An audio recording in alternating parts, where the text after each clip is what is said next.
In 2014, he was still driving a yellow Crown Victoria in New York City, working as an official taxi driver.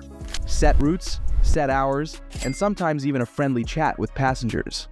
In 2015, he switched to Uber, driving a used Toyota Camry he bought on installment. Flexible, innovative, full of promise. Now, 10 years later, he sits behind the wheel exhausted, in a car he can barely afford to maintain. This isn't an exception. This is the system. Uber promised freedom, the chance to set your own hours, to be your own boss, to balance work and family on your terms. It offered transparency, fairness, and opportunity to anyone with a driver's license and a car. No overbearing bosses, no employment contracts, just autonomy in your pocket. But what it delivered was dependency. For millions of people across the world, the app didn't transform their lives with opportunity. It trapped them in uncertainty. What began as a technological dream became a human nightmare. In this documentary by Behind the Applause, we take you behind that perfect picture and uncover the harsh truths hidden behind every ride ever booked. Uber was born in 2009 in San Francisco. Two entrepreneurs, Travis Kalanick and Garrett Camp, set out to disrupt the taxi industry. Camp, Canadian tech millionaire and co-founder of the platform StumbleUpon, had already been experimenting with the idea of ordering luxury cars via an app. Kalanick, a bold and outspoken entrepreneur who had previously gone bankrupt with a file-sharing startup, brought the grit and aggressive Silicon Valley mindset Uber needed to scale. No more phone calls, no more complicated taxi companies. Just an app. Tap, and your ride would appear at the curb. It sounded revolutionary, and it was. In those first 5 years, Uber experienced explosive growth. In 2010, they started with just a handful of drivers in San Francisco, but soon cities like New York, Chicago, and Los Angeles followed. Uber offered something that had once seemed unthinkable, booking a ride with a single tap on your screen. No wait time, no phone call, no arguments about the fare. Customers were thrilled by the ease of use, the speed, the cleanliness of the cars, and the low prices compared to traditional taxis. By 2012, they had crossed the ocean into Europe, where cities like London, Amsterdam, and Berlin quickly fell for the charm of this new innovation. And by 2014, Uber had officially broken through in Asia and Latin America. In Sao Paulo, Manila, and Mumbai, Uber meant access to reliable transportation for many, something that had previously been reserved only for the elite. Every month, dozens of new cities were added. By 2016, the number had climbed to over 500 worldwide. Uber wasn't just an app anymore. It had become a symbol of progress, of freedom, of taking control of your own time and movement. The strategy was aggressive. Move in fast, ignore local regulations, and grab market share before lawmakers could react. But the dream sounded convincing. The marketing was sharp and seductive. Be your own boss. Earn when you want. You're in control. And millions believed it. For many, it sounded like the solution. Older adults without pensions, young people without degrees, migrants without a network. Thousands signed up. Some saved for college, others paid their rent with it. For many, it was a lifeline in tough times. The bonuses were generous, the demand was high. Uber grew fast, and the drivers grew with it. There were days when 10 hours of driving could earn you over $200. Some drivers went full-time, others paired it with a second job. The dream of flexibility and self-determination felt real. But while Uber portrayed itself as the savior of the working class and a champion of innovation, a different story began to unfold behind the scenes. As the world seemed to applaud this technological revolution, something else was quietly happening. A slow shift from autonomy to control. Beneath the surface, tiny cracks began to form, long waits between rides, unexpected trips to distant suburbs with no compensation for the return, bonuses that changed without explanation.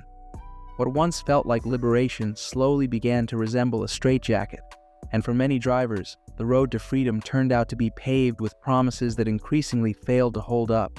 It is right there, in the silence behind the applause, that our story begins, at Behind the Applause.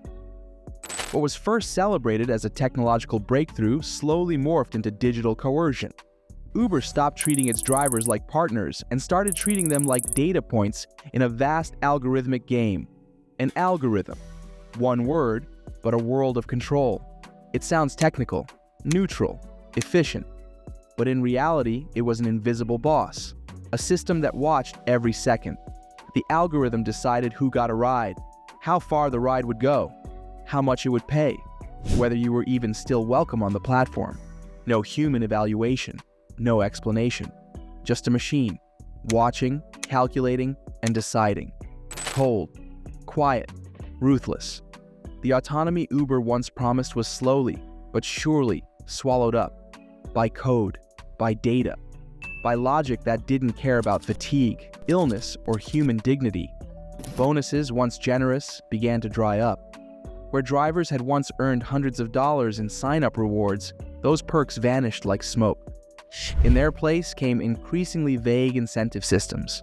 The terms became more opaque, the goals harder to reach. Bonuses were suddenly limited to specific times, certain neighborhoods, or tied to completing an impossible number of rides within an unrealistic deadline. Targets were raised, payouts were lowered. What once felt like a reward turned into a trap, a psychological trick to keep drivers online longer. Commission fees went up, fares went down. The work remained, but the earnings disappeared. What once seemed like a lifeline became a financial trap.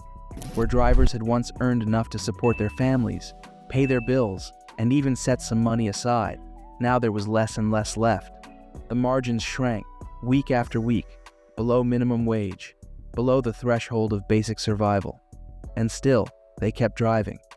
Because quitting wasn't an option, because the alternative no longer existed. Behind the scenes, everything revolved around one thing: data. When you worked, where you drove, how fast you responded. Everything was tracked. Everything was evaluated. Go offline for a moment, you'd get notifications.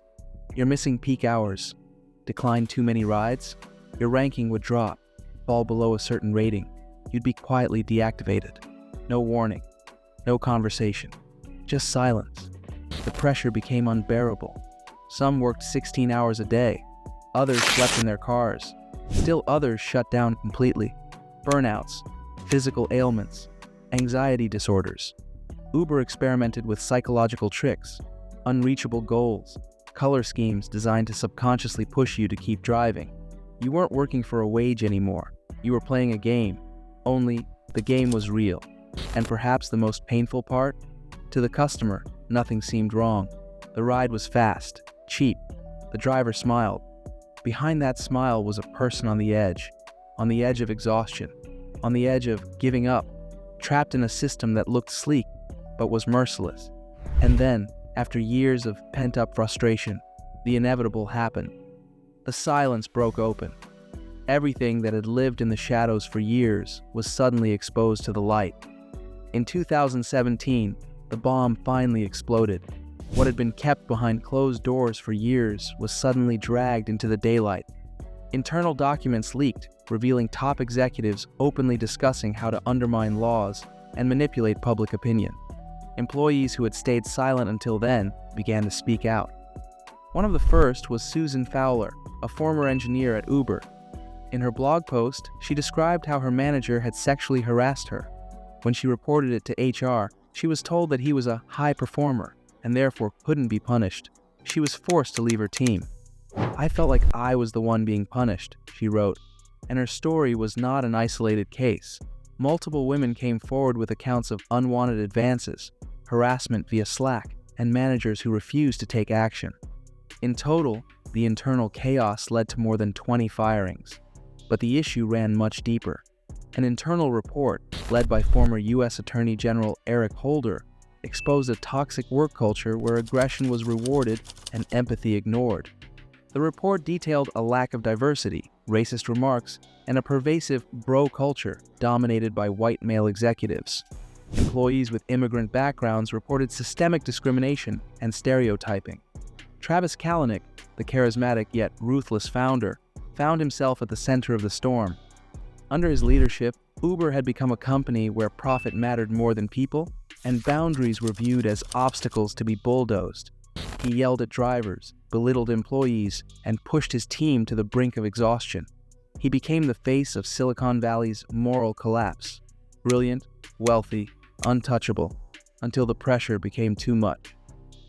He was forced to step down, not only for the exploitation of drivers, but for overseeing a company culture rife with sexism, workplace intimidation, and the deliberate violation of laws in countries around the globe. In London, government authorities discovered that Uber had operated for years without proper licenses, willfully bypassing regulations and exploiting legal loopholes. Inspections were dodged using a mysterious kill switch function, which instantly wiped data from local servers whenever regulators entered the building. In India, Uber didn't just remain silent about passenger rape cases. It actively worked to suppress them. In 2014, a young woman in New Delhi was raped by her Uber driver. The incident shocked the world, but what followed was equally disturbing. Instead of offering support, Uber went into defense mode. According to leaked emails from top executives, the company tried to discredit the woman's story. They openly questioned her motives. Travis Kalanick himself was reportedly involved in discussions about how to obtain her medical records without her consent. The woman, who bravely spoke out, became a victim twice over, first by her attacker, and then by a company that chose silence over accountability. It marked a moral low point, a moment when Uber didn't just fail as a service, but as a human institution. Outrage erupted across the globe, and rightfully so. But perhaps the biggest blow came in 2022. That's when the Uber files were published, an unprecedented data leak of more than 124,000 internal documents, leaked by whistleblower Mark McGann, Uber's former chief lobbyist in Europe. The documents, ranging from emails and PowerPoint presentations to app messages and secret internal directives, offered a ruthless glimpse into the company's true nature. The files revealed that Uber had deliberately broken laws in dozens of countries. Not accidentally, not unknowingly, but with full intent. Instructions from top executives outlined how local laws could be circumvented, how politicians could be pressured, how drivers could be mobilized for public support, and then quietly discarded. One quote read, verbatim, "We're just fucking illegal." A statement from Travis Kalanick himself, captured in an internal chat. He even encouraged protests in Paris, even if it meant violent clashes with taxi drivers. Violence guarantees success. The infamous kill switch, a command that could erase all local data in seconds during a police raid, was systematically used in Amsterdam, Montreal, Brussels, and other cities. Employees were trained on how to activate it, all of it designed to obstruct law enforcement. Uber manipulated academics by funding biased studies. Journalists were fed carefully curated talking points, with critical questions either redirected or shut down entirely. And the danger to drivers? It was known. Internal emails admitted that drivers faced real risks during protests or civil unrest. But instead of protecting them, Uber used them as pawns. What many had long suspected was now confirmed in black and white. Uber didn't act out of ignorance. It acted with intent. The Uber files didn't reveal a tech company stumbling through rapid growth. They exposed a machine, oiled, calculated, and utterly indifferent to the people who kept it running. And so, we find ourselves at a crossroads, not just as consumers, but as a society.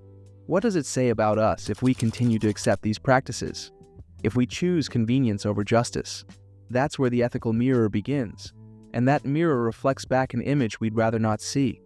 Economic dependence only grew more intense. Many drivers borrowed money to buy their vehicles. Uber even offered its own loans, with interest rates that made your pulse race. Where drivers thought they were investing in freedom, they were actually signing up for digital chains. And if rides started to slow down, they were trapped. No escape, a loan, a car, and an app that gave less and less, while demanding more and more. But this wasn't just about money. It was about respect, about security, about dignity. Drivers spoke of being treated like throwaways by customers, of begging for 5-star ratings, of having no access to a restroom between rides, of leaving their children home alone at night because the algorithm marked it as peak time, of working while sick, of pushing through exhaustion, of breaking down in silence. And still, Uber grew. Every month, every market, New countries, new investors, more downloads, more profit, less justice. In cities like Los Angeles, Chicago, Paris, Delhi, Johannesburg, and São Paulo, drivers took to the streets in mass protests. They weren't asking for riches, just recognition, fair wage, a voice. In the United Kingdom, they partially won. In 2021, the court ruled that Uber drivers weren't freelancers. They were employees, but Uber appealed. In most other countries, nothing changed. The fight is no longer just legal, it's existential. Because when an app controls when you work, what you earn, and whether you're allowed to work at all, you're not independent. You're a cog in a system you don't understand and can't influence. We live in a time of data, algorithms, and efficiency. But who watches the system? Who protects the human behind it? Uber wasn't an isolated case. It was a blueprint. For rapid delivery couriers, for food delivery workers, for cleaners, for anyone working on a platform that says, you're your own boss, until you say something they don't like. And while we keep clicking, ordering, moving with a swipe, we forget who pays the price. The people sleeping in their cars, living from rating to rating, made invisible in a system that reduced them to a number. This is not just about Uber. This is about us, about how we organize labor in a digital world, about what we've come to accept as normal, about who deserves dignity, and who we allow to fall through the cracks. Maybe it's time we truly ask ourselves, what are we willing to sacrifice for convenience? And who ends up paying the price? Again and again. Did you find this revelation important? Then don't forget to like this video, leave a comment, and subscribe to Behind the Applause. That way you'll stay informed about the hidden stories that need to be heard.